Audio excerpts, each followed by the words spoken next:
Welcome, everybody, to another episode of Sunday School Dropouts Podcast. We are so glad that you're with us today.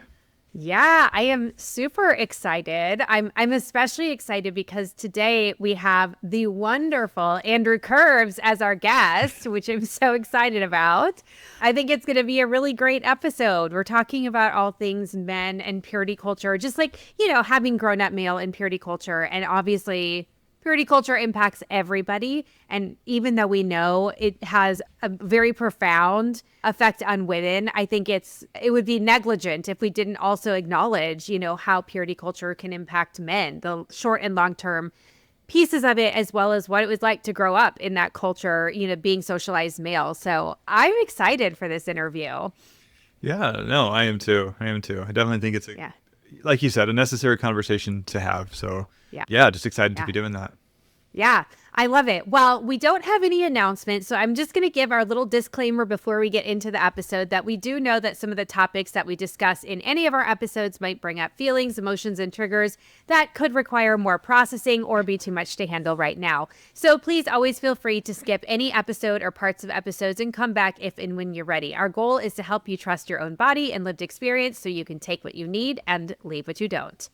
Hi, so I grew up in the Church of Jesus Christ of Latter-day Saints, also known as the Mormon Church, and we wouldn't as much say that someone is pure or impure, but we would say that they are worthy or unworthy. And I got married when I was 21, and I got married in a Mormon temple, and in order to go to a Mormon temple, you have to be worthy, which means you have to be following a list of rules and even beyond those rules sometimes, depending on what your priesthood leaders say. Anyways, my dad was not allowed to come to my wedding. He was doing almost everything right. He was paying 10% of his income. He was paying fast offerings. He was wearing the right underwear. He wasn't drinking coffee or tea. He was attending all his meetings. He was a perfect home teacher, and he was probably volunteering like 15, 20 hours unpaid labor a week as a state clerk, but he confessed to looking at pornography before my wedding a few months, and he was deemed unworthy to attend. So I could not invite my own dad to my own wedding, and it kind of put a damper over the whole day, not being able to have my dad there to see me get married. And we all just blamed him at the time. We didn't look at the system and think like, what a crappy system that tells an adult woman she's not allowed to invite her own father to her wedding. We just looked at him and said, well, you're the one who screwed up and didn't follow all the rules, and you kind of ruined the day. And now my dad is in his 80s, and it makes me very sad. Wow. That's heavy. I've heard, I have a lot of friends that grew up in the Mormon church that are no longer a part of it. And so I know like their worthiness requirements. And I mean, how interesting that this is the story that we're hearing today, talking about, pornography usage, because that was such a focus of men and purity culture. And to hear that, like, that was a very, not only real thing in the LDS church, but also, my goodness, just like, the amount of shame that somebody has to live with that is heaped upon them as a result of that is just, it's so sad. Yeah, really sad. Yeah. No, it really is. I mean, I've definitely heard similar stories from various churches, but just messaging around things like pornography and just the overt shame. Yeah, I don't know. Take that moment away, that moment away, of like being able to celebrate your daughter who did nothing wrong, right? Like this was nothing that she did. And you could even argue there's nothing that he did wrong either. But like the consequence for his sin, quote unquote, his sin, having to impact the rest of the family and take something away like that. Oh gosh. I think there is like no depths that are too low to go in terms of shame and consequences that high control religion tries to place on people. I can't fathom like that being a reason to keep somebody from being at their child's wedding. I mean, yeah, wow. Even though, I grew up in a church where obviously looking at pornography was very strongly discouraged in no uncertain terms, right? But but even in the Adventist churches that I grew up in, that wouldn't keep you from being welcome, I guess. Yeah. I mean, I suppose if it was like an ongoing issue and you were like maybe the head pastor and it was happening at church computers, maybe then it would become, a big thing. But that's just so amazing to hear that. Yeah. Well, and I think too, and this is, I don't know how many people who are listening to Sunday School Dropouts have watched the documentary on Peacock called Surviving Mormonism, but it's really good. It's similar to the Scientology documentary that Leah Remini did many, many years ago. And where they kind of have this cliffhanger at the end of it's 3 episodes. And so they're kind of setting it up for maybe a season 2. And the cliffhanger that they kind of leave things on is this male sex worker who reaches out to the host and says, hey, I have been engaged with many, many, leaders from the Mormon church for years, like servicing them sexually and, engaging with them in these activities. And I'm ready to talk, and obviously, I mean, that means that maybe season 2 will focus on some of that. But the host was having a really hard time believing it because it just seemed so out there. And yet it struck me as like shockingly not shocking in terms of, I think this is so common. And I think it's really easy. And we even talked about this with Willow when we were talking about the Catholic Church. There's like the true believers, the people that come to the church, and they have all these rules that they are supposed to abide by. And then there's these elite people. So the bishops, the pastors, the priests or whatever, that are supposed to be modeling all of this, but really have a different rule book that they play by. And so you hear about stories like this person is shared with, her father not being able to participate in her wedding in the priestholder way. And yet you have to wonder, did her bishop, did her, stake leader, ward leader, did they engage in these sorts of things, and were they facing the same sorts of consequence and punishment? And I feel like it's so common, especially with pornography and men looking at it, but unless you're caught, you don't have to navigate the consequences. But if you are caught, these huge consequences are heaped upon you, that it's like the punishment that way outweighs the crime. And I'm just kind of struck by the hypocrisy in all of it. Mm-hmm. Yeah. And it was so interesting. I mean, obviously I don't know from the context there whether he was caught or whether he just willingly confessed. Yeah. But what's so crappy there is just even being transparent. Yes. And honest and having that integrity, or what, in that moment you would call integrity, or what that, or at least that's what you're trying to do, and then being penalized for it. It's like, he could have just lied and nobody probably would have been the wiser. So yeah. Oh, it's sad. I don't know. There's so many layers there. Yeah, but I'm really grateful. Thank you for sharing all of that to that listener. Okay, let's go ahead and get into some of the questions. So our first listener question here is, I want to talk to my kids about consent, sex, and body safety, but I have no model for what that looks like. Where do I start? Oh, that's such a good question. I feel like so many of us have to navigate that coming out of purity culture. We don't have a model for it. I'm inclined to say, in terms of where do I start? I think it starts with you as an individual, starting to become familiar with your own body, with your own safety, with your own recognition of what consent is, sexual ethics, values, things like that. Starting to understand that, have a language around it. I think about even in high control religion, and even culturally speaking, we don't call genitalia their actual name. We call them anything except that, right? There's all these made up names. So even understanding genitalia, basic biological and physiological functions, things like that. I think having an understanding of that for you as the parent, becoming familiar with it, knowing your own body, I think, what is safe for you, your own boundaries, I think that becomes easier then to translate that to your children and make it an open dialogue. And I think that's the second piece I would say is know yourself and then make it an open dialogue. This is not one birds and the bees conversation. This is, talking to your kids all the time, wherever their developmentally appropriate places are, teaching them things about their body, about, sex and sexuality. I mean, we're sexual beings from the time that we're born, right? One of the first things that little children do when they can when they're exploring with their hands is they explore themselves. That is developmentally appropriate. And how can we do that without shaming, right? And saying oh yeah, isn't it cool that our bodies can do this and things like that, but we want to put some boundaries around it. So we're not doing that in public, but we're doing that in the privacy of our own home, our own bedroom, or washing our hands afterwards. things like that. And so I think the more we can become familiar as adults with those sorts of things, it becomes easier to translate that to kids, but then also to just keep that conversation ongoing and open really for the remainder of their lives, you know, if they want. So that's kind of where I would start. But what about you, Andrew? Yeah, I mean, really the same thing that you said about it starts with you. I think that's important. And I feel like I've said some variation of this maybe in some of our other episodes, but like this is about sex, but it starts before sex. And it starts with just the emphasis of bodily autonomy and what your body is feeling and what feels good, what doesn't, and not even in a sexual sense, just in a physical sense.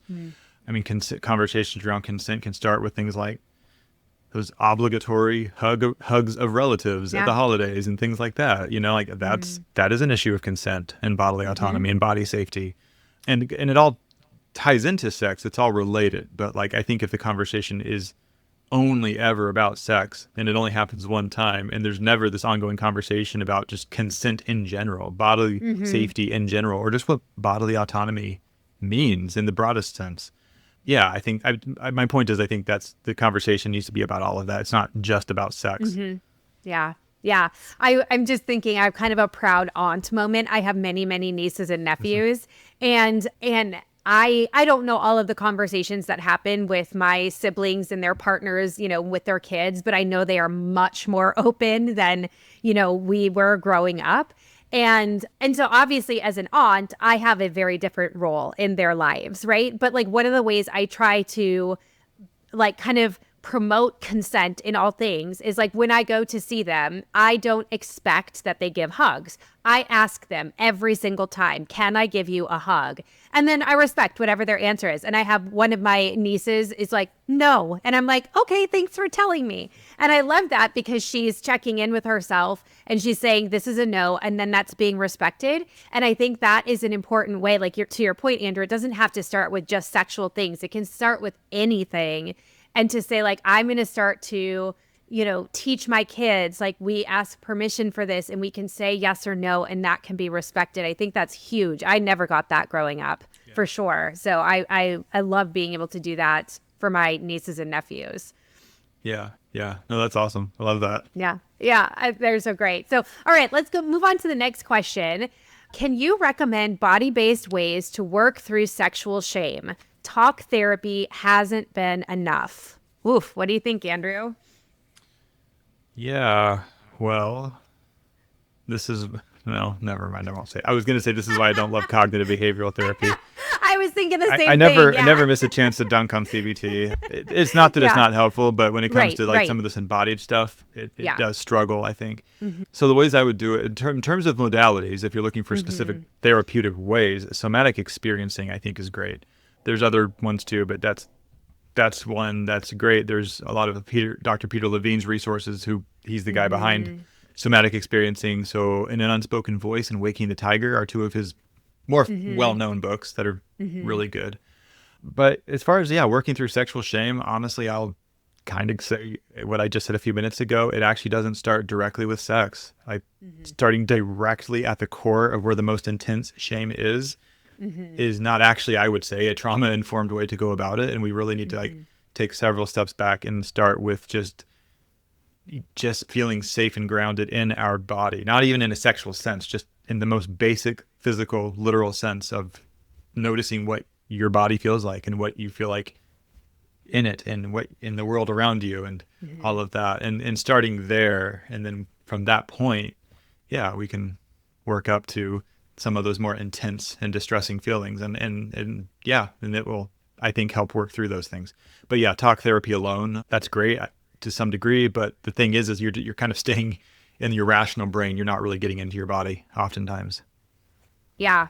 Yeah, I totally agree with that. I'm actually looking this up as we're talking. So Peter Levine, obviously, I love his work. I'm trained in somatic experiencing. He actually has a book. So the two that you mentioned are awesome. But then he has a book called Sexual Healing, Transforming the Sacred Wound. It's only available on audiobook. I prefer it because I think that Peter's voice is very soothing. But what I love about it is exactly what you're saying, Andrew, is that like when we're talking about sexualized violence, sexual trauma, sexual shame, like that's a very tender spot, right? And so we don't want to go right to the center of that immediately. We want to start to learn how to feel safe in our bodies, how to be able to tolerate discomfort and express emotion and things like that. And so it's learning how to get into your body in a safer way and things like that. And I think we've talked about it in podcasts in the past, like the way that shame lives in our bodies is very similar to how trauma lives in our bodies. It's like that physiological experience of shame is very similar to the physiological experience of trauma. And so I think that why that might be important to know is like if we're going like straight to the center of that sexual shame, the likelihood that our body would have an adverse response to that, whether that's fight, flight, freeze, fawn, something like that, is pretty high, right? Because we would be in such an activated space. So in somatic experiencing terms, we kind of start at like the outer layer and we work our way inwards in a titrated or, step-by-step way, learning how to feel safe in our body, learning how to tolerate different emotions, including shame, and before we're kind of moving right into the sexual pieces, including sexual shame. So yeah, I think any like basic embodiment work, like, starting with that, starting to get familiar with the cues of your body or becoming comfortable in your body, I think those are really great ways. And I also agree with you, Andrew. I mean, yeah, like it's kind of fun to dunk on CBT. And I do think that CBT has a place, even in trauma healing. I think it has its own place, but I think that CBT doesn't focus on the physiological body, and that's where trauma is stored. And so if we're doing CBT or talk therapy only, yeah, we are really kind of missing a chunk of that. And so I'm a very holistic practitioner. So I look at like a top down, so head based models, which is going to be CBT. I think that can be very helpful to understand and have insight about what's happened to you. But when we're looking at trauma, we also need to include body up modalities. And so that's going to be things like somatic experiencing, trauma informed stabilization techniques, somatic parts work, brain spotting, things like that are really involving like the physiology of your body. So yeah, starting with some of that basic embodiment, I think is going to be a great place to be. Welcome to the Sunday School Dropouts podcast, Andrew. It's so good to have you as the guest today. I know. Thanks. It's kind of a weird feeling. I'm like, wait, who are we interviewing today? And I know. Like, oh yeah, it's me. Okay. This is a weird dynamic shift. I know. It really is. But I think it's going to be good. And I'm glad we decided to do this because, each of us has our own individual stories within purity culture. And, it's good to dive into that a little bit more. And one of the topics that I think is so important to talk about, but is lesser talked about, is purity culture in men. And so I know we've talked about that with another guest. So I feel like having your perspective is going to be really helpful as well. So are you ready? We can get into it. Yeah, let's do this. Okay. So for people that haven't heard your story before, do you want to just give like a little bit of an overview of your background in high control religion, but specifically with purity culture? Yeah, absolutely. So my background is Seventh-day Adventism. So anybody who grew up in that already knows it's it's a Protestant, very fundamentalist denomination, but very insulated culturally, I feel like, from the rest of Christianity, even American Christianity. I grew up in the South, so I grew up in the Bible Belt and all that, but it still was Adventist. And as far as purity culture goes, like messaging we got, it's a very conservative church, relies very heavily on the writings of their prophet, Ellen White, who, and by the way, these are like past writings. She's been deceased since 1915. But yeah, like a lot of her writings are very foundational to a lot of lifestyle stuff, everything from dietary things to sexual ethics to family and child rearing, marriage and family, all of that stuff. She's very influential in all of that. So very conservative and shame-based, quite frankly, shame-based sexual ethic, I would say. Yeah. Is what I was brought up with. Yeah. Well, I mean, I know in our conversations, you've even said things like, I Kissed Dating Goodbye was a little bit, too out there. It wasn't, you had to follow even stricter kind of codes of conduct and stuff like that. Is that accurate? Well, yeah. And the thing with that, like as far as what Josh Harris actually says in that book, an Adventist would have agreed with, like the idea of like focusing more on courtship and not just dating and certainly not any extramarital sex or, like that's all discouraged, of course. It's not that they would have even disagreed with what he wrote. It's just that he's not a Sabbath keeper. Gotcha. So, yes. No, we've got to kind of, so we probably, I don't even remember what books were coming out in that era, but I'm sure we created our own Adventist copy of kind of like, you have I Kiss Dating Goodbye, then Adventist made the Timu version of I Kiss Dating Goodbye, probably. I don't even know what it was, but we have a way of ripping off everything that evangelical culture is doing and making our own variant of it. Because again, we are very unique and a very unique insulated culture unto ourselves. So, yeah, that makes a lot of sense. So within that, then, what are some of the earliest messages that you remember getting about sex or desire, or even being a boy or a man in the church, or what a godly man was in religion? In purity culture. This part would be similar to probably what any other fundamentalist evangelical would have gotten, as far as like messaging around sex. Like, the only appropriate context for it was in marriage. And even then, they wouldn't explicitly say this, but the most appropriate place for it to happen was in the interest of procreation. Okay. So even though I suppose it was permissible to have sex with your wife just for pleasure and no other reason, that was never explicitly stated. The overall goal was children, child rearing, family, raising up a godly family. Again, same idea as what most fundamentalist evangelical churches would be saying as well. And then as far as being like a man, basically just take John Eldridge's Wild at Heart, that. Except again, the Adventist variant of it, because of course we weren't allowed to watch Gladiator and Braveheart. So I didn't appreciate those references until later in life, and I was allowed to watch those movies. But same idea. I mean, like like as a man, it's like you are the head of the household. This is where that Bill Gothard umbrella model. Interestingly enough, which, by the way, Adventists did a lot of collaborating with Bill Gothard and the IBLP more than I think they want folks to realize. But anyway, that's a sidebar. So I had that model literally in my marriage and family textbook, senior year of Adventist Academy, the umbrella model. And so, that stuff. Yeah. The umbrella model, things like that. Yeah. So with John Eldridge, for those people who don't know who he is, he wrote the book Wild at Heart. And I feel like there was kind of these three tenets that he had that like, this is what a real man wants. Do you remember what those are? Are you ready to hear what a man's three core desires are? Core desires. That's yes. Core desires. Yeah. Yes. A battle to fight. So apparently we're inherently violent. I don't know. An adventure to live. All right. And a beauty to rescue. Yes, I knew that was something about rescuing women. Yeah, we do need to be rescued. Yeah. I mean. Yeah. So those are the three things, and truly, again, it maybe wasn't said that explicitly, but that was it. That was the idea. I mean, this particular piece truly wasn't that vastly different from any other evangelical upbringing, probably. Yeah. Yeah. So with that idea of like John Eldridge, this beauty to rescue, how were women kind of framed in your messaging? I mean, I know it was similar, but like how did this shape your view of women? Yeah. Let's see. Well, I didn't think of it in these terms at the time, but in hindsight, that they, I guess, needed leading, they needed guiding, they needed rescuing.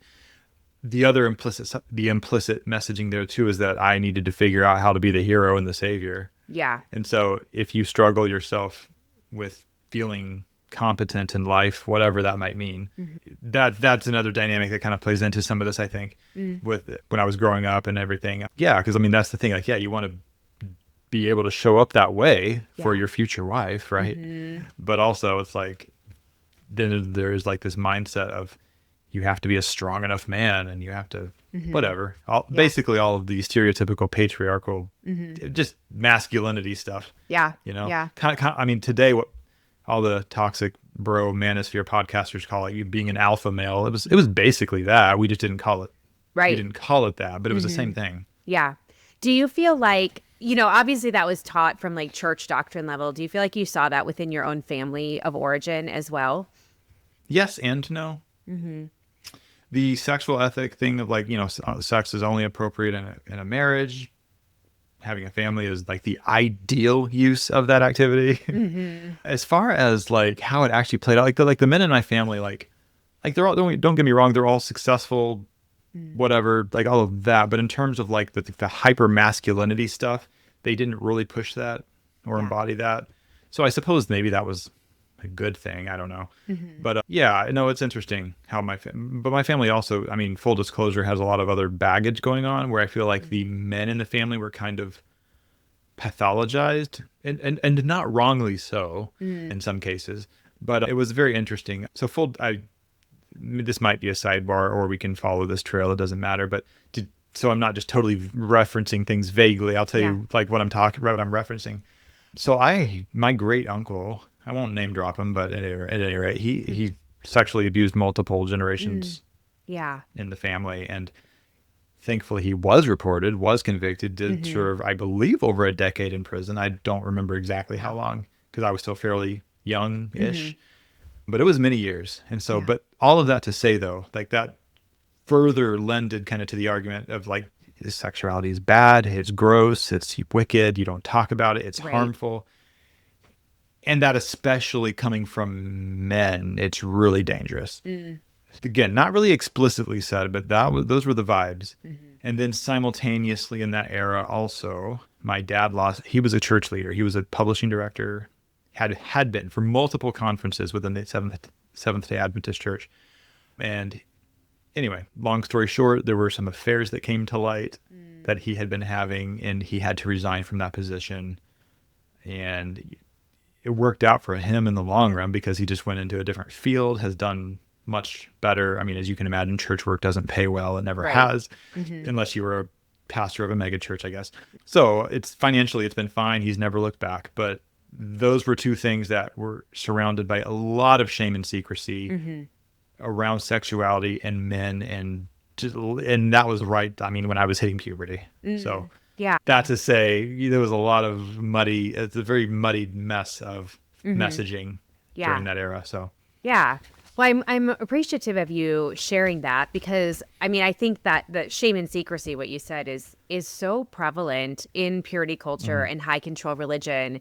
And in some cases, it's not until years or decades later that you start to really see the impact of that, and just like how things kept in the dark, that's where it like festers and it can grow into something that is, you know, really like illegal or, you know, inappropriate or distorted. And and then there's so much pain that can come with it.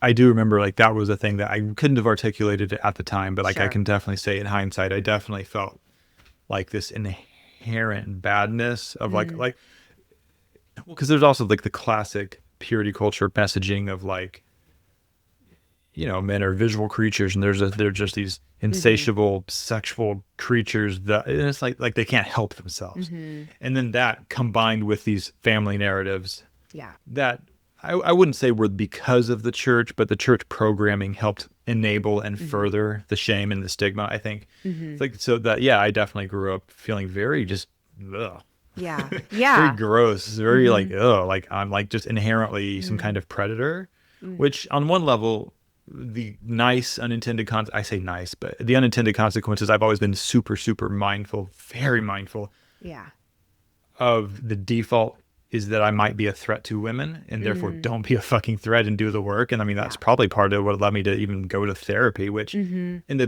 big picture is a good thing because here I am, and I've done a hell of a lot of work, more than anybody else in my family, as far as the men go. But gosh, it would have been nice if there had been something other than this intense shame motivation that sent me down that path, you know? Well, and especially too, because you came out the other side recognizing like, I'm not inherently broken or bad or sinful or unworthy, you know, like you're able to recognize like how to, you know, manage these, you know, the like normal sexual desire and not be a predator, you know what I mean? Whereas I feel like so many people, you know, even if they do end up in therapy, if they keep that mentality of, because I'm a man, I'm a predator, I can't not have sex, you know, all the time or want sex all the time or whatnot. And it does lead to more shame, and it leads to then really in weird ways like self-fulfilling prophecies. Not saying that every man will be a sexual predator, but it like that's a heavy burden to carry, and constantly having to be watching yourself going like, am I doing the thing that I was created to do, essentially, and viewing other people, or treating other people as objects. I know another area of secrecy and shame, especially for men in purity culture, high control religion, is pornography. That's kind of a huge piece. You even said it, like men are visual, right? Which is why they talk about pornography being such a big problem. I know in some churches, they're like, if you look at it once, it means you're addicted to porn and things like that. So yeah, I guess I'm just curious to know kind of what were you taught about it, and yeah, what were some of the spiritual messages around, viewing porn and what that made you if you viewed it? Yeah. Well, definitely a lot of shame and secrecy, because again, that was also some of the baggage that came up with my dad and some of the stuff that was going on in our own family back in that time. Right. And so I didn't know much about it other than that it was bad. Right. It was bad, like just period. Right. Yeah. So there was a lot of shame and secrecy around that. It was viewed through the lens of like spiritual warfare. It was viewed through the lens of spiritual warfare. That certainly, if you looked at it or were trying not to, but then slipped up and did, that it was certainly letting the devil have a foothold in your life. I don't know that there were two different camps. I mean, there were some folks that were just totally expressed it through spiritualized language, but then there were some that also then got into the whole, sex addict and sexual addiction, and then 12-step model and the 12-step groups, in addition, like S&on, like it's a whole damn thing.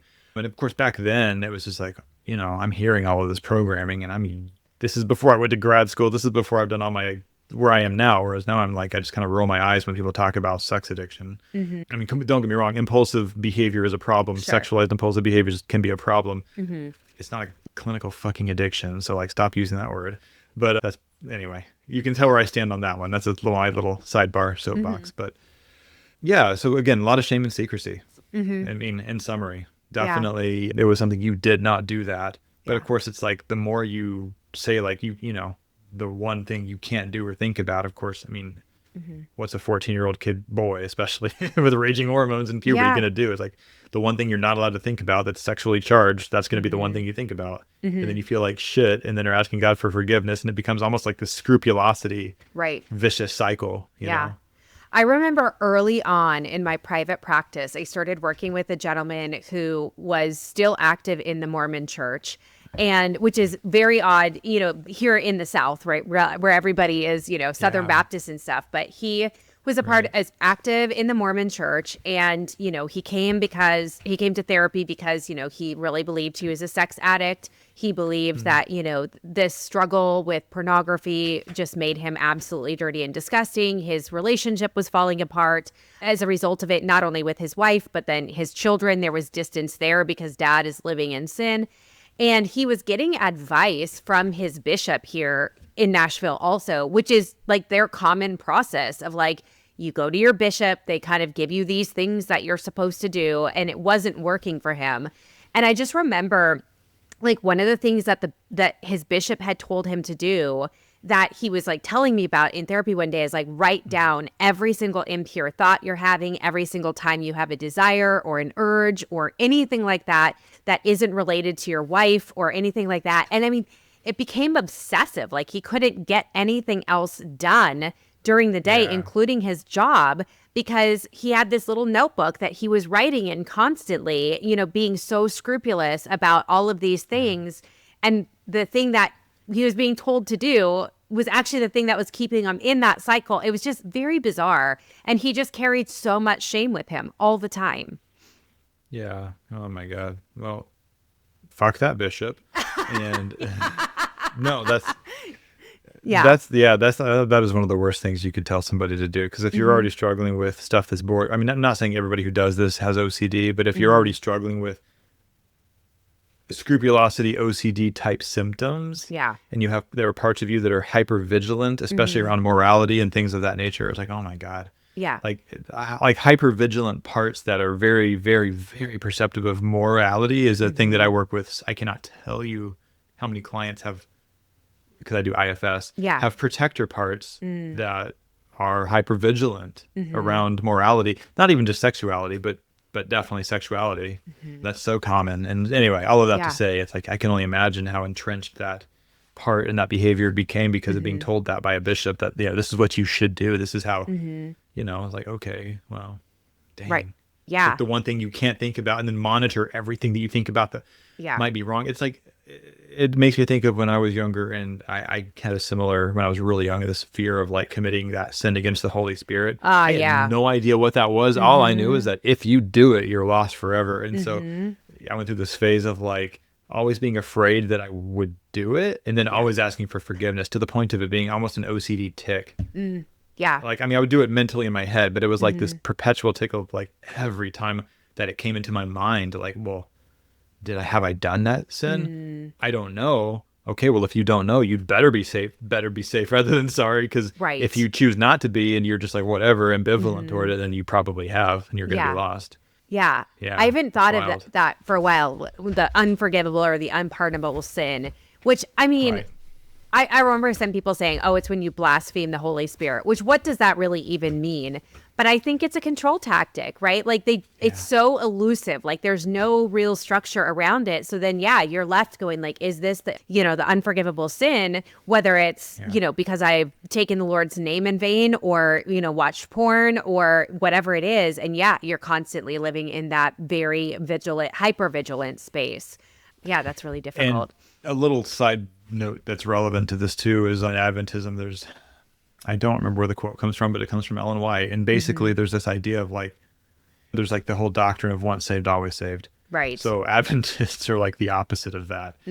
Do not ever be confident or boastful of your salvation, because at that moment you've probably have lost it due to pride. Yeah. And so that was the whole thing too. I was always thinking in my mind of like, all the more reason to be hypervigilant, because the moment you feel safe and secure in your salvation in Jesus Christ is the moment you have probably lost it due to pride. Yeah. And so that just kind of also fueled this fire of hypervigilance and shame. Yeah. That's wild. I'm curious to know, like, how did that impact your relationship with your body? I know we talk a lot about women and how their bodies are impacted by purity culture, but with all of this, including the hypervigilance and the scrupulosity around some of these, practices of repentance and things like that. How did you, what was your relationship to your body, or what did you learn about your body? Yeah, explicitly, I don't know that I learned a whole lot, but implicitly it was bad. Yeah. Really. That it was bad, that it was dangerous, that it was, at best, it was still broken, sinful, and problematic. At worst, it was predatory. Yeah. And then, of course, the family history, referring to my great uncle, of course, definitely lends into that idea that, it's predatory. It is like, it is fucked up. Like, it is bad. Yeah. At worst, anyway. And so that was definitely, again, it was more implicit. Like, to be fair, nobody in my family told me that. Nobody was saying that I was messed up or that I was a bad kid. In fact, really the opposite. But there was this undercurrent, though, because even the adults in my life still believed it. So even though I think they were well-intentioned, kind adults, like I actually did have pretty good parents growing up, but nonetheless, implicitly, this messaging still got through nonetheless, that we're all very broken, very sinful, and our bodies are not good. They cannot be trusted. Yeah. Well, and especially even if your parents aren't overtly saying those things, if they're not disagreeing with them, when they're coming from, the pastor or leaders or whatnot, there's nothing for you to assume other than that must be exactly what is the truth. And, they don't even have to say it because, like, the pastor said it, they're not negating it, and that makes a lot of sense. Yeah. Yeah. I think that's super common. It's like whatever the parents believe, the kid picks up on whether they realize it or not. Totally. I think that's the thesis statement here, that whatever we're talking about, whether it be sexuality or something else, I think that tends to be true. Yeah. So we talked a little bit earlier about this idea of being this spiritual leader, and that's like this biblically mandated role that men are supposed to play. But what did that mean to you, especially as you were growing up, in terms of being a spiritual leader? Oh, man. Well, I mean, especially given that my dad had been a leader in the church, I mean, it probably meant to me like actually being a leader in the church, whether that was a pastor or whatever. I mean, a director at the conference level. Yeah. So Something like that. Something like that. I mean, what it meant to me also is that what you chose to do, like, for your career, like, it mattered. Like, you didn't just go into something willy-nilly because it felt interesting. Like, no, it's like, how is this serving God? Yeah. And if you don't know why, or you don't know how, or it's not, then you probably shouldn't do that. You should pump the brakes on that, reconsider. Well, what are you going to do with the rest of your life, and how is that glorifying God? And so, yeah, those are things that were always in the back of my mind, for sure. I mean, I'll be honest, like, truly, I love being a therapist. Oh, I mean, I'm a coach now, but like, that was academically, I got my master's in clinical mental health counseling. But even the reason that I went there was probably still informed by this other programming, because I had chosen not to go to seminary to get a MDiv through an Adventist seminary, and opted instead to go to a local graduate program for counseling. So but that was like, it wasn't seminary, but it was still a okay enough choice, because, you know, after all, I could help people. So had I opted to, like, screw that, I'm gonna go get a degree in computer science just because I like computers and fuck it, it's good money. That would not have been a good reason. Interesting. I mean, I know, well, okay, we can cut this part out if you would like to. Having gotten married in that culture, did you feel any pressure to be like the spiritual leader of your marriage, of your home? Like, what was your role there? Yeah, I did. And interestingly enough, for those who don't know, when I got married, we're not married anymore and haven't been for years. But that time in my life, I was Seventh-day Adventist, she was Baptist. And so, and I was planning on going to seminary, which all of that she was okay with. But she had no interest in being an Adventist herself, which, so to me, felt like that was a really big point of tension, power struggle. When I say power struggle, I wasn't trying to force her to be Adventist, but I certainly prayed and hoped and wished that she would. Because it was one of those things where career trajectory and being a pastor in the SDA church, it's like, you know, your wife doesn't have to necessarily be involved, but she does kind of need to at least be a member of the church. And so, there were definitely implications there of how that showed up and affected, just because we came from different denominational backgrounds. I would imagine, I mean, obviously my experience is growing up female in this culture. And so I'm very aware of the unique pressures, but it's never been lost on me, like, the amount of pressure that is as a man to be this leader, this provider in so many different ways, financially, spiritually, you know, like practically, like physical needs or whatnot. And, you know, so often there's also, like, you know, this be fruitful and multiply. So have all these children, mom stays home to take care of the kids, and then dad goes out and works, which, you know, in a society 50, 60 years ago, that may have been financially possible, but it's not anymore. It just, for most people, that is not the case. I just imagine that to be a lot of pressure to have to financially provide for a growing family, as well as then be responsible for their eternal safety, essentially, you know, that it kind of like rides on your shoulders. And as a woman, I never had to be worried about that. Like, that would never have been my job necessarily, but I would imagine that feels like a lot to carry as a man. Oh, yeah. For sure. I mean, and it's only gotten harder too, because also it's just that much more difficult to be a single income household these days due to just everything. I mean, you know, everything and how things have been trending over the past 2 or 3 decades. So yes, definitely that was a piece of it as well. Interestingly enough, though, I have known for quite some time that I don't want kids. I have no interest. I don't hate kids. I just don't want them for myself.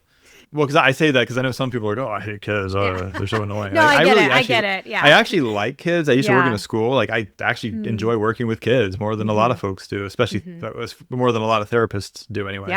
But no, but that was also a thing. I mean, speaking of programming and expectations, you know.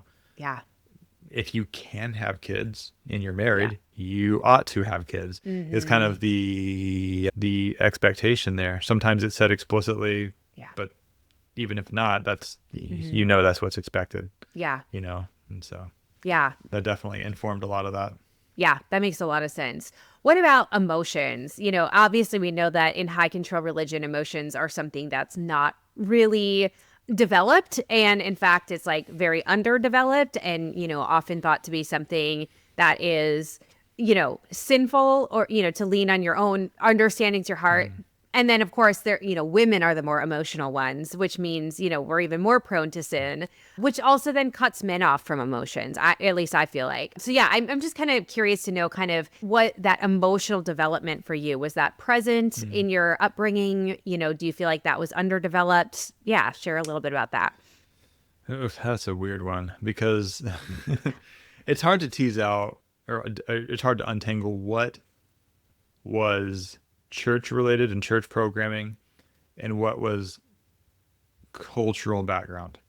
And what I mean by that is, for example, like my dad's side of the family, I mean, they only came to this country during World War One. They were all Lutheran German farmers. So they're German. All of them are German. And the joke amongst Germans is that we don't share feelings. We don't express how we feel or about anything. We just don't. And the rest of my family is English and Norwegian. So we're all about as Northern European, as pasty white and Protestant as you can get. And again, this joke is we don't share feelings. Yeah. So it's hard to know like how much of that was programming of the church and how much of that was also just cultural programming of where my folks all came from. But all of that to say, there is a lot of programming in there. Like, yeah, you, especially as a man, you're above that. Emotional expression. Joy and excitement is subdued. You surely as hell don't really show the negative emotions. I don't really think they're negative, but you know what I'm saying? Yeah. Like fear, anger, sadness. Those are also very muted, very subdued. Yeah. Yeah. I mean, regardless of if it's culturally driven or religiously driven, how do you feel like that impacted different relationships of yours, whether that was, friendships, romantic, or even a relationship to yourself? Yeah. I mean, the biggest way it affected, just myself, my relationship to myself was that I didn't feel like, I first of all was completely out of touch with my body. But secondly, even once I started to notice what I was feeling, I didn't believe that I could trust it or that it was safe in any capacity. Yeah. And of course, that has a trickle-down effect to your other relationships around you. I mean, I think it starts with your own relationship to yourself. And if that's very insecure, I don't think you're going to have secure relationships externally if your own internal relationship is insecure. And it was very insecure. So as a result of whatever the cause was, but all of those things together, definitely felt like I couldn't trust myself because sinful flesh and all the things. Also, just it was modeled. Men don't really express big emotions. We just don't. We just don't. So there's more of an implicit modeled behavior. Yeah. But again, it was something I didn't see it happen. And I didn't know that you could do it. Or if you did, it was because you were a distraught woman. Yeah. We're so it's sinful, like, emotional. I can't do that. Yeah. Can't do that. So I think it's really interesting what you were saying about like how the lack of trust in yourself like trickles down or out into other relationships. For people that are wanting to understand more about that, like how did that show up? That lack of how did that lack of trust result, or like what did it look like in relationships with other people, like if we were observing you? It probably just came up in probably ways where I was just reactive and didn't realize what was even going on or why I was reactive. Like something didn't feel good in my body, and maybe I didn't feel safe, maybe I felt triggered by something, but then not even being able to really sit and have that curiosity and introspection to realize what it was that caused that or why. I think that's probably how a lot of it showed up. I mean, we, of course, we're very good at making meaning and stories around things. So I probably made stories around why I was upset and the story leading up to that.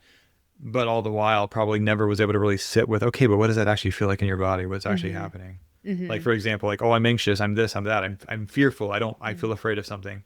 And then it turns into this like whole other fight with like a significant other. But at the core of it, something happened and maybe my stomach is enhanced. There's tightness here. There's constriction here in my diaphragm. I can't express that because I don't even know that the hell is what's happening. I have this other story, this other narrative that takes over to try to make sense of it. And then I run with it. Yeah. I think that's been the biggest. And I see it happen a lot with other folks, other men especially. I think that's you almost get in your head too much. What I mean by that is you over intellectualize with these narratives and these stories that are creating meaning around what's happening. But meanwhile, you're not even sitting with what actually is happening in your body that caused that in the first place. Yeah. I think that's really insightful Because I agree. I do see that in other places too. And whether that's directly because of purity culture or religion, or just like you said, culturally expectations or on men, or lack of expectation on men to be emotionally attuned. But it is like emotions have charge in our body. Like there's sensation connected to them. And it turns out like when we lean into it, it really doesn't. It really isn't that scary, but it feels like it maybe could be. And so we like talk ourselves out of that. And in order to bypass it, then having to create this narrative of like, well, you did this thing to me, or, you have caused this thing. And I think too, like where I've seen that show up with men in particular, like in relationship with me, especially back in purity culture, is then they can use that position of spiritual power to say, I can bypass what I'm feeling, blame it on you, woman, for doing this to me. And now I, as the woman, have to change. Like a prime example is I feel maybe I'm a married man who feels attraction towards somebody who is not his wife. And I don't like the way that feels. So instead of like being curious about that, I externalize it. And I say, you woman have made me lust. And now it is your problem to wear something different so that I'm not tempted to lust. Like it feels like it's all connected there. Yeah, no, I agree. Yeah. Cause like you just externalize the responsibility of everything. Yeah. Basically. Yeah. Cause it's like, you need to behave differently because I was lusting. Or to your wife, like to my wife, I might be like, well, you need to show up differently because, if you were showing up the way you ought to, if this wouldn't have been a problem in the first place. Yeah. And unfortunately, the programming really does enable that type of scapegoating. Yeah. For men, especially. Absolutely. But it hurts everybody. It causes harm to everybody, unfortunately. So you've talked a little bit in like other podcasts and stuff before, but I'm just curious to know if you can share a little bit of just kind of your journey out of it. Like, when did you start to realize that, purity culture as a framework wasn't helping you? Or, were there specific moments? Was it a more gradual process? What was that like? Well, it was super gradual, very gradual. Gosh, I'm going to be honest. I think it wasn't close to when I was done, when my marriage was coming to an end. It was in some of those years is when it really started to, some of the purity culture stuff really started to fall away, and I started to work through all of it. And by the way, that was only like 2018, 2019 or so. Yeah. So not that long ago in the grand scheme of things. Yeah. So like, I mean, because I had deconstructed a lot intellectually, theologically, ideologically from 2010 and onwards. And so like, on one hand, I had come a long ways, but as far as some of the purity culture stuff, sexuality stuff, like definitely that I think took my marriage ending, it took dating again, figuring out what I wanted at that point. Because when I got married, I was still in the church planning to become a pastor. When I got divorced, I wouldn't have used this word because it still scared me, but I was essentially an agnostic atheist at that point. And so clearly now going into new dating relationships, now I'm not a Christian, I'm not going to be a pastor. None of that means anything to me anymore like it once did. Yeah, that's very different. Very different. Yeah. So, yeah. What were some of the things that you noticed showing up in some of those early dating experiences that were like ways, like things that you noticed, like residuals from purity culture, or, what was showing up that really caused you to pause and say, I've got to look at this? Honestly, I remember there was one date I was on at a conversation we had. And so this person, she was, I was a therapist already at this time and was working in the school system, working with Department of Juvenile Justice, doing a lot of that stuff in the county. She was a school teacher in the county. So we both worked a lot with overlapping populations of it. So we had that in common. I remember one thing though, ideologically, we were talking about all of that. And long story short, I forgot what exactly I was saying to explain what I believed or didn't believe.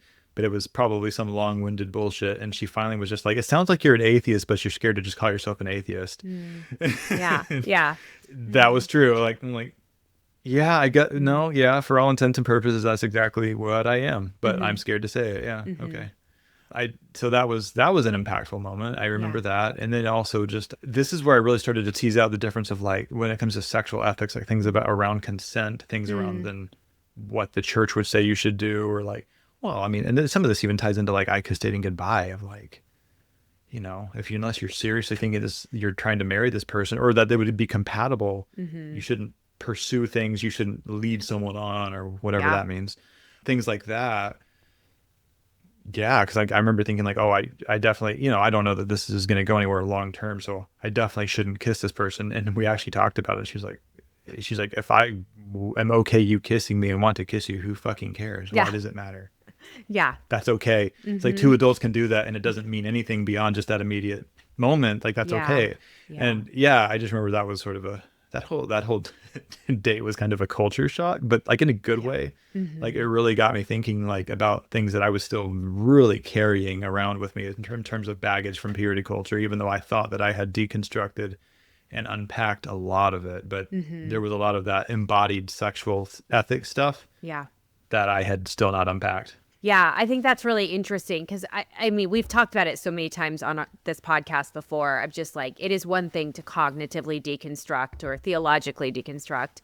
It's a totally other thing to like actually then live as a different person in the world and show up in your relationships. And yeah, it is. That was something like I remember like a friend of mine, this was, 15 years ago now, was like, okay, at the end of the first date, the only thing that you need to know is, do I want to go on a second date with this person? And that was like mind blowing to me because I'm like, wait, what? I don't have to know if I want to marry this person? Like that's just, but you don't know how deep that is in you until you start having some of these experiences and you're like, oh yeah, I'm viewing it in this way, or I'm inclined to participate in a relationship in a certain way. And really having to check that, I think, is so important because, purity culture can just like be so deeply embedded in us. So much of it, I think this is the part that is, I just can't overstate. So much of it is like this implicit programming. It's not even stuff that was explicitly stated to you. Like that's where so much of it, I think, actually shows up. Yeah. So I know we've talked a little bit about like emotion, sexuality, masculinity. I'm curious in the realm of healing, like what have been some of those key parts of healing, or like what's been helpful in really, like renegotiating masculinity or developing a new sexual ethic or, becoming emotionally intelligent or just, that you have emotions, like what are some of the things that have been helpful with that? Sounds like a cop-out answer, but I really do mean it. Therapy. Yeah. But talk about that. I have specific anecdotes. I was very fortunate with one of the first fair therapists. Actually, he was the first therapist I saw. It was during grad school. Yes, I went to graduate school to become a therapist without having yet gone to therapy, as do many of us. I did too. Yep. This was the guy. He was an adjunct professor. He was a Gestalt therapist in Asheville, North Carolina. And one of the comments he made in class was that most of us are there not because we're going to be good therapists, but because we need therapy. Yeah. And at first it pissed me off and offended me, but then I actually did try to do the whole leaning into it. And I was like, well, shit. I'm like, actually, I would like to see this guy as a client if that's okay. And after I wasn't his student anymore, it was okay. It wasn't a dual relationship or conflict of interest. And so, I went to him as my therapist for a while. And honestly, that was one of the biggest things that helped shift some of these paradigms. As ridiculous as it is, I had, just like that date I told you about, I had heard some of these things from other people in my life, but it's almost like some patriarchal piece of me still needed to hear it from a man because he's in a place of authority or something. But he was this guy was about the most feminist I've ever met. It was a man in Asheville with a man bun who did yoga because of course it was Asheville. But it was good. It really helped me challenge like so many preconceived ideas I had and unpack so much of the baggage I had and really start getting in touch with my body, because he was the one where we would go in circles around how I was feeling, and I would be telling him how I was feeling through an intellectual sense, and then he would kept reframing it. Yeah. He was like, where do you feel it in your body? Like, how does your body feel right now? He's like, I'm not asking what you think right now about what you're feeling. I'm asking you what you're feeling. It doesn't have to make sense. You don't have to explain it or justify it. He's like, right now I can tell you're getting annoyed. What is happening physically? Yeah. I'm like, okay, well, I'm feeling some heat in my stomach now. He's like, good. He's like, that's a start. Yeah. That's such a helpful, I love that you explained that, because I think anybody coming out of high control religion, but men in particular, where, everything is so very intellectualized, like, That's so important what you just described. Like, well, I think I feel anxious because of this, and it means this, and it's like no, but like, what is the feeling? Yeah, where is that living? What do you notice happening inside of you? That's what the actual leaning in piece is. For sure, it was hard, but I mean, worthwhile. It was good. Yeah, but that's where it started. That's where the shift began. I think that's awesome. When you think about masculinity now, especially because I think this is such a kind of a cultural hot topic, toxic masculinity, new definitions of masculinity. You talked about the alpha male before. Like, how do you kind of relate to the idea of masculinity, or what would a more healthy version of masculinity even look like? Yeah, I mean, I do think there's something about masculinity. I think it's important to the focus I look on is it's important to be safe. And I'm not saying that's necessarily a universal thing or anybody other than myself feels that. That's just where I would kind of go back to. I feel like prior the focus was being an alpha male. They might not use this word, but basically the importance was being violent. Like that my violence could conquer your violence as a man. Yeah. Meaning. Yeah. And now it's like I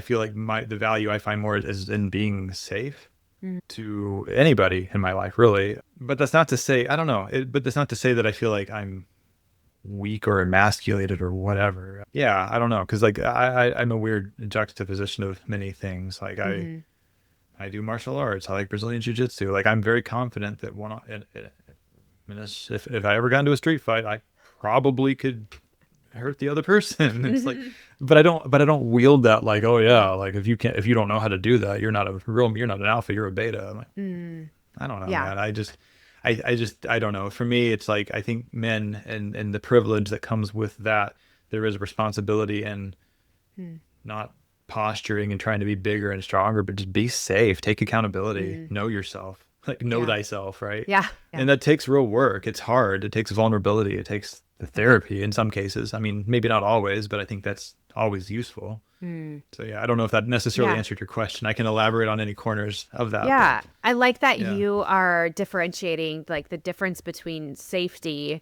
and protection versus conquering and violence, which, even going back to John Eldridge's language, it is all about conquering and being violent and having power over somebody else, as a way of expressing your manhood. And like that, but that does not equal safety, like just because I can beat you up does not actually make me a safe person, right? It like actually can make me a quite unsafe person, even though, maybe I won the fight. And I think I really appreciate what you said about like this recognition of like, as a man, especially as a white man, there is a level of privilege and power that you have just because of how you show up in the world. But how am I using that as a way to bring safety to whatever situation I am in, rather than exploiting that to get my way or to have more power in a situation? That feels much healthier to me than what we grew up with. Yeah, I hope it is. Yeah, there's a couple of funnily enough, there's a couple literary quotes because I love literature, reading, writing. I almost was an English major, except I ended up doing history instead, but a lot of overlap. There's a quote from one of the books, it might be from the Foundation trilogy by Isaac Asimov, the science fiction writer, where he says, "Violence is the last refuge of the incompetent." And that quote has always stuck with me. Wow. Yeah. And then also, I think this is just a classic Shakespeare quote, if I recall, but like the whole discretion is the better part of valor. Yeah, and it's not to say that you can't be strong or that you aren't, but it's about safety. It's about not, like, in other words, the need to posture up and be bigger, stronger is honestly the biggest tell that you are horribly insecure. And so it's like, anyway, those are just a couple anecdotes of things that have stuck with me as well. No, I think that those are really good. And I hope people like sit with just those short phrases and to see like how that lands on them. Because I know situations where I felt defensive is where I try to be bigger, like to become bigger, right? To like show I can take you on or whatnot. And situations where I feel safe in myself, it's like I'm able to sit back and just be like, this can happen and I get to choose how I want to interact with it. And I think that's what, at least that's how that's landing on me, those statements. Mm-hmm. Okay, so when you think about, maybe the hardest thing that you've had to kind of unlearn, what has that been? And we'll just leave it there. What's been one of the hardest things to unlearn? Hardest thing to unlearn, probably just that it's okay to like pleasure is okay, that it's safe, that it can be safe. I think that I mean, just in terms of sexuality and purity culture and programming, I think that actually, because even in the context of like sex being like in appropriate spaces, it was still only in the space of marriage and best practiced in the interest of procreation. Pleasure had nothing to do with it. So like that being the goal was never okay. Like if that was your only goal, you're living in sin. I don't care even if you're married, you're living in lust, right? And somehow we're still sinning. Interestingly enough. And so that's been probably one of the biggest things, maybe the most difficult to get past. I feel like I have really worked through the bulk of it now, but to be honest, has only been in the past 2.5 years, maybe. That's really interesting. I can say I've literally never thought about that with men and sex, because like as a woman, we were just taught, again, religiously, but also culturally, like sex is for men and it's pleasurable for men because it is, right? Like that, like it's just, it feels good because it does. Like that's as far as it really goes. And there's this like expectation that if you're having sex, you're having a good time and you like it, which like might be true, right? Like that is, likely at least part of it. But that's really interesting what you're saying about pleasure. And I just am curious from like a male perspective, like, what has, tell me about like that development of pleasure. I'm not asking for like graphic details, but like what has that been? I mean, part of it's even, because like one thing you're saying, like you've never really thought about that being a big, like that being a thought. And on one hand, I think like, back in the church days, like, I mean, I think what a lot of guys would do is like, they would just kind of oscillate between being overcome by lust, getting their needs met, and then feeling like shit afterwards. The difference now is there's no shame after the fact. I mean, obviously, as long as you're behaving in an ethical, consensual way. But other than that, my point is there's no existential shame or dread that follows like that. Oh, you're a bad person, or a weak person, or sinful, or whatever the case, right? Like that's the part that I think drops away. It's like freedom to experience. And as far as getting there, I mean, again, therapy, but honestly, there's a certain level of like, I don't know if I call this exposure therapy, but like there's a certain piece of just, it takes time and you just have to put yourself in those positions to take that different neural pathway, so to speak. Because the thing is, you're not, if you just intellectualize it and that's all you ever do, and you never have the opportunity to lean into something uncomfortable or explore something different in your body, if you never give yourself that opportunity to, like, well, then you're never going to experience the different thing. You just won't. That's how that works. So I mean, there is, I'm not going to say it's like an overnight thing. It's a process. But leaning into the physical discomfort of it is part of it, for sure. And for those people that don't know what leaning in means, it means simply like allowing yourself to be with it, to feel it, to not try to bypass it, think it away, make meaning of it, but to actually just feel it, and to grow that capacity for, to feel things. Because once we do that, it moves through us rather quickly. Most sensations and emotions have about like a 90-second life of, like getting real intense and then starting to kind of dissipate. But like learning to lean into that discomfort allows us to tolerate it and work our way through it versus bypassing it. Yeah, absolutely. I think that's really interesting. And I'm grateful that you are, that you shared that, because I think that that's something that, regardless of your gender, that is a kind of interesting concept to think about, and not something that's often talked about, even in discussions like this. So, thank you. Well, I have our wrap-up question, which is one of your favorites. I know you get to ask this to a lot of people, so I'll ask it to you now. If you could go back and talk to your younger self, the kid who's trying to be pure or suppress desire or wanting to lead well or, just be enough, what would you want him to hear and believe about himself? Probably just that he's already enough.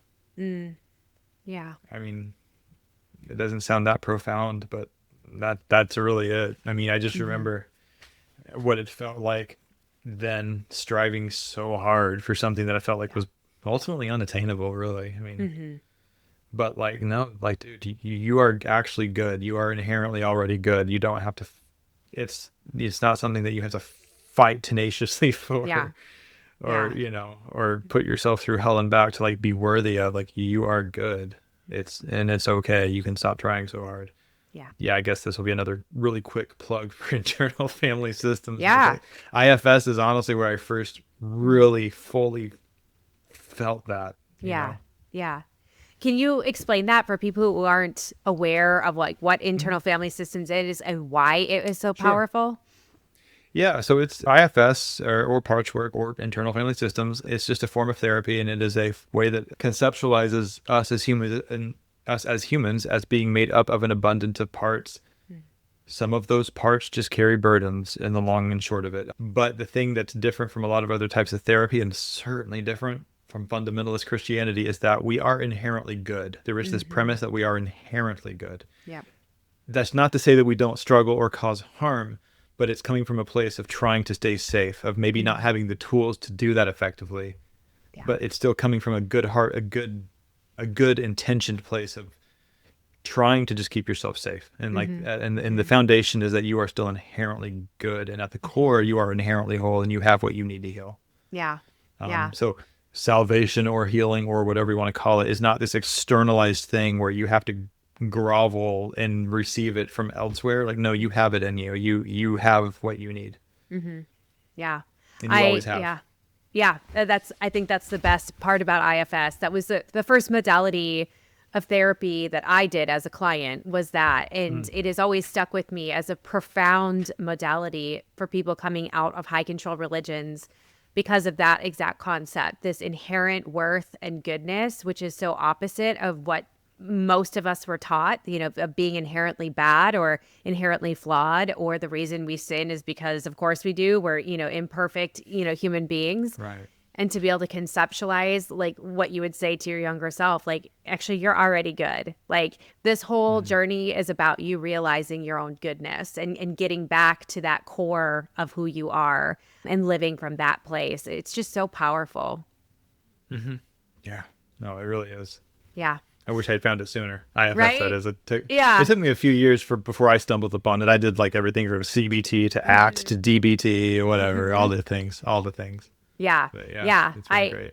I find it to be a really, really beautiful modality for healing. And I use it with many of my clients as well. Sometimes not in its purest form, but I'll use language from that because it is so powerful, and it's so empowering also to know like, oh, hey, here's this thing that I do. This is a part of me that is operating from a place of fear or activation. And if I can relate to that part differently, that part might be able to like realign itself and come back into this space of attunement and, stability or internal stability so that, I'm able to live in a way that's more congruent with my values and who I really want to be. And that is so empowering because you're right. It's all you. It's not this like external force that you're trying to be something for. It is actually coming back home to yourself.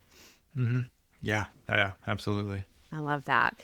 Well, Andrew, this has been such a lovely conversation, and I want to plug you a little bit in the work that you do. So tell people, where you can be found on social media, kind of some of the different things you've got going on, if you're taking clients, where they can find you to start working with you, all that fun stuff. Yeah, absolutely. Well, social media wise, you can find me at a couple places on Instagram. The main one, a lot of you may already know, is at deconstruct everything. That's at deconstruct_everything. Yes. That's on Instagram. Also on Instagram, Life After Adventism. That's all one word, Life After Adventism. That is a new account I have created somewhat recently that is going to be unpacking stuff that is unique to former and recovering and not sure where I fall Seventh-day Adventists. Oh, wow. So it's all things Adventism, but through a kind of an equal parts therapeutic lens, personal anecdote lens, and just all of that. But anybody who's questioning, deconstructing, regardless of where you fall on that spectrum, if Seventh-day Adventism is your church of background, that's for you. I am taking new clients, and I work in a coaching capacity. So that means it doesn't matter what state or country you live in, I can work with you. That is through the Center for Trauma Resolution and Recovery, which can be found on Instagram at Trauma Resolution and Recovery. And is the website the same? It is, yeah. TraumaResolutionandRecovery.com. Okay. Yeah. Yes. TraumaResolutionandRecovery.com. If you Googled Center for Trauma Resolution and Recovery, you will find it. It always is one of the top results. And I am absolutely taking new clients. I work with a lot of folks, former Adventists, but also any other former, folks unpacking fundamentalism of any kind, many different flavors. So, and I can vouch, she does great work. And so if you're looking for somebody to work with, schedule an inquiry call with Andrew. He would be a fabulous person to be working with. So especially talking about IFS, like this is stuff that Andrew uses all the time in, working with clients. So it's very effective. Yep, I do. Yeah. Thank you. Awesome. Yes. Well, Andrew, it's been so wonderful to have you here. I hope everybody has gotten something out of this conversation. I'm really grateful for you sharing your story and just being able to, speak to a topic within purity culture that is sometimes not addressed or addressed loudly, and like men are impacted as well. And I think it's important to be having these conversations as men are looking for ways to not only heal, but move forward in a healthier version of masculinity that's, departure from not only our culture, but in most cases, religion. So I'm just really encouraged about this conversation and your ability and desire to share your story. So thank you for all of that today. Yeah, no, thanks for having me on, even though I'm also the co-host, I realize, but I appreciate having this conversation. Yeah. So thank you for taking the time for this.